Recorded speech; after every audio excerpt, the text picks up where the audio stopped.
Bonjour, bonjour, bonjour.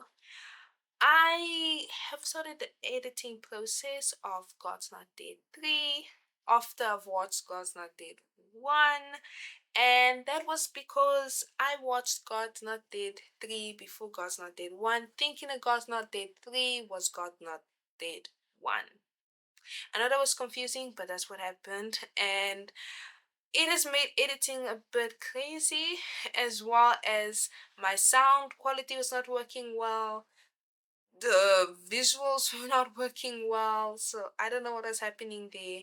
It made me panic and freak out for a moment there. I prayed about it, and this is what God laid in my heart just to talk about my thoughts and review and commentary on God's Not Dead 3. So I watched God's Not Dead 3 with absolutely no context. I went into it very blind. I did not know any of the characters, but now after I've watched God's Not Dead 1, I realized that it lost a lot of its meaning. Like a lot of the things and commentaries I made up in God's Not Dead 3, because I didn't have the backstory of the God's Not Dead series, it was mostly me being confused. Like I was confused why the pastor is arrested. I was confused who some of the characters are. I did not feel the pain of one of the characters, not to spoil anything, not one of the characters' death that much. I really did not feel that much emotion. I was sad just in general because I don't like when people die in movies, but I was not that emotionally impacted. It didn't feel like something big. But now, after I've watched God's Not Dead 1 and I've seen that character in God's Not Dead 1, I was like, oh, this would have been more emotional if I actually just watched the movies in order. It was not on purpose. Like, I did not do this on purpose. It was a complete accident. Don't ask me why. It just happened. We move on. The story though was pretty good. Like it didn't grip me that much because it felt like mostly drama. Like God's Not Dead 1 was very light-hearted. Like I was invested in all the different characters' stories. I was learning a lot. With God's Not Dead 3, we were following, it felt like we were following less stories. It was more drama like. It wasn't too emotional. I did love how they explored like the question aspect. I will be inserting and combining this with a bit of my review, whatever I could save from my review, because the sound quality was terrible. Whatever I could save from my review, I'm gonna include it here. But basically, I did enjoy the movie, but not too much. It was a little bit forgettable, but that's again because I didn't watch the series in order. That's why the stories didn't touch me that much. I'm pretty sure if I did watch it in order, this movie would have been maybe a bit higher up. I could be wrong.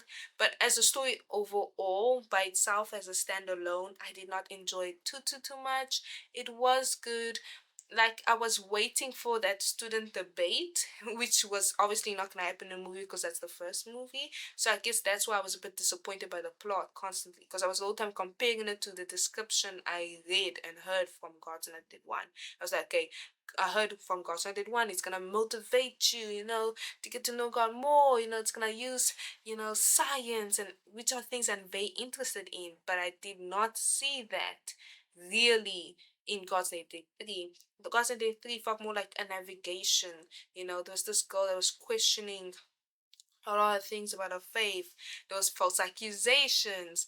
It felt quite serious, which I'm not the biggest fan of dramas. Like I don't mind dramas, but I'm not the biggest fan of like emotional dramas of just problem of the problem of the problem. Like I like the light-hearted feel of God's Not Dead 1. God's Not Dead 3 felt a bit more serious. Maybe it's because of the death of this one character. Maybe it's because of all the police arrests, accusations, protests, and all those things. But I'm not the biggest fan of crime slash drama slash investigation.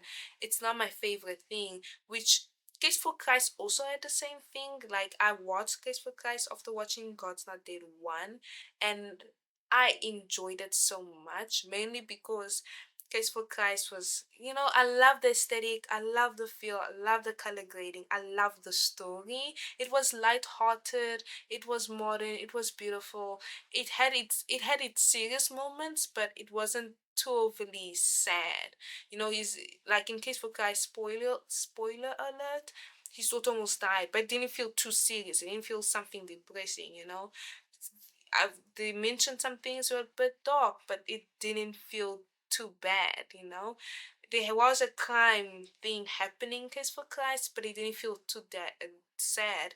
With God's Not Dead 3, it felt very drama, which is not just overall not my favorite thing to watch. But this doesn't make it a terrible movie. Like the lesson was still beautiful. It talked about being a light. And at the end of the movie, I was surprised and I was so happy, spoiler alert, to see that they were making a new church. That was such a beautiful detail. So I did end up overall enjoying the movie, but it's not my favorite top 10 or anything like that.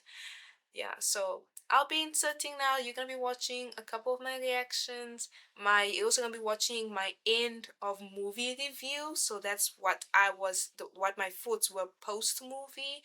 And I don't know. I haven't watched that yet.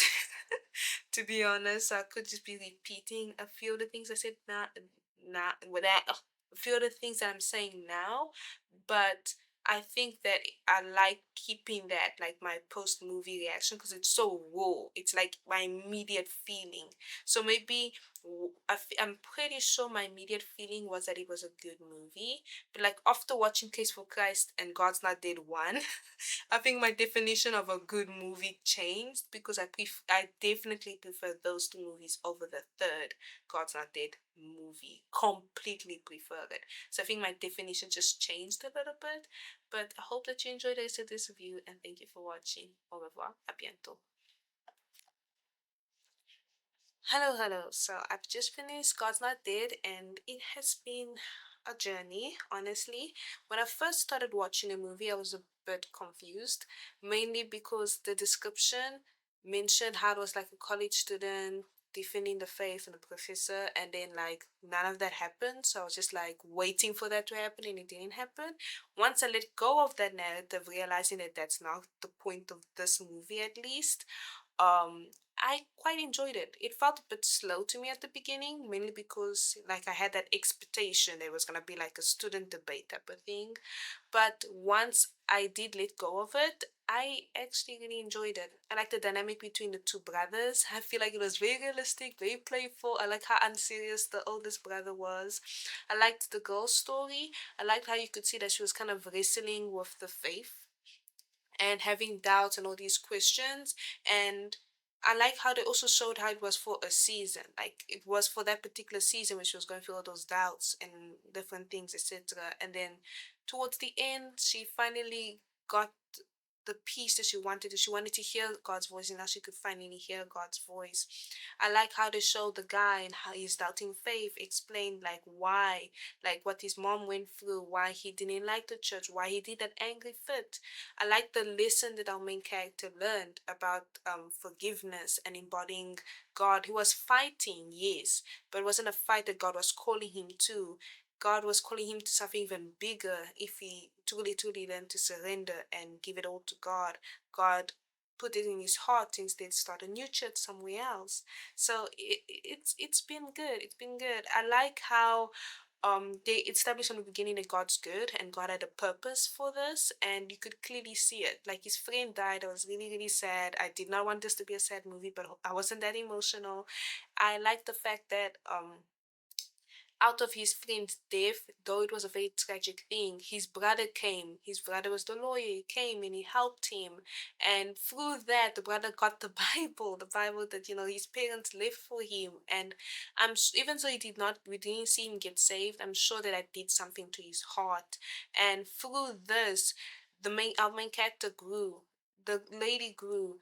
The brother is probably getting witnessed by, and I like how it showed the goodness of God. I liked also how it showed the beauty of asking questions, because the brother felt like he felt like the parents didn't like him. He felt looked down upon because he was asking these tough questions like, is God good?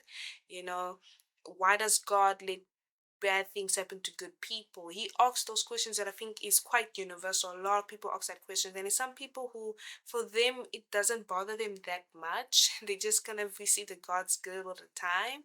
And then you have people like the brother who those type of questions bother him. Those are the type of things that really do determine if you will receive the faith or not.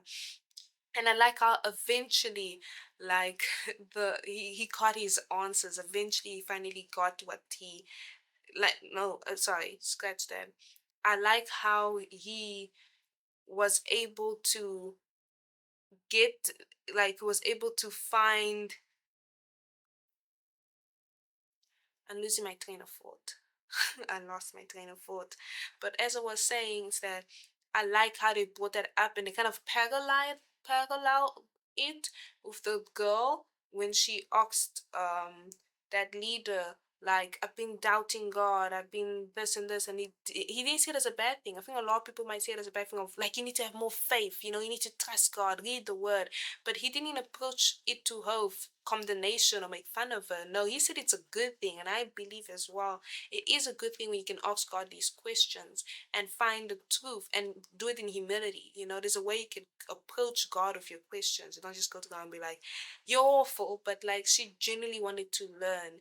And I see that that's such an encouraging thing to a lot of new people that could be in the faith, or any other person might be more logical, thinking, somebody who likes making sense of the world. Knowing that they have questions is not a bad thing, and that if they ask questions, God's not mad at them. In fact, God likes answering questions. I think it's so healing to a lot of people. I can remember in high school, there was this particular guy in the school, and he would have so many questions about Christianity, so many questions about God, so many doubts, so many like thoughts, and he would try to make sense of a lot of things. And I didn't have the answers to all of them, but I saw it as such a beautiful thing that he was asking those questions. And I know that one day, and I pray that one day God's gonna bring someone in his life that can help him navigate those questions that he had. But it's not a bad thing. And you know, to other people, they can get fearful. Like if you're a parent and your child asks you all those questions, I think it's normal that you begin to have a bit of fear. You know, you don't like as a Christian parent, you want your children to see the goodness of God and to receive Jesus. You don't want them to doubt the faith. But embracing those questions, allowing them to feel safe, allowing them to make that decision because they need to choose Jesus for themselves. They need to know the truth and believe the truth for themselves. You know, you can't force a child to believe or force a child to love God. You need to give them that room to make that own decision, to seek God personally and to receive a personal encounter from Him. I think that was so beautifully shown, and that was something that hurt the brother. That's why he ran away from the parents, and that was something that was hurting her. But when he showed her that that's not a bad thing, and she was able to get through it and embrace the season that she's in and embrace those questions that she had, and hopefully sought God within it. I believe that that was quite beautiful. I really enjoyed it. I feel like it was filmed quite nicely. I really liked the fact that the woman seemed like she loved the guy. Like I would be exactly like his friend. Like it's so obvious that she likes you. Like do something. I like how both his best friend and his brother both say the same thing. I'm very curious to watch the second movie. My expectations weren't really met because I thought this movie was gonna go in a whole different direction. So I'm curious to see what the second movie is gonna be about. Is it gonna be like a continuation of this movie? Is it gonna be focused on like the girl? Is it gonna be completely new characters? Is it gonna be the same university? Is it gonna be a different university? Is it a whole different storyline? I actually don't know.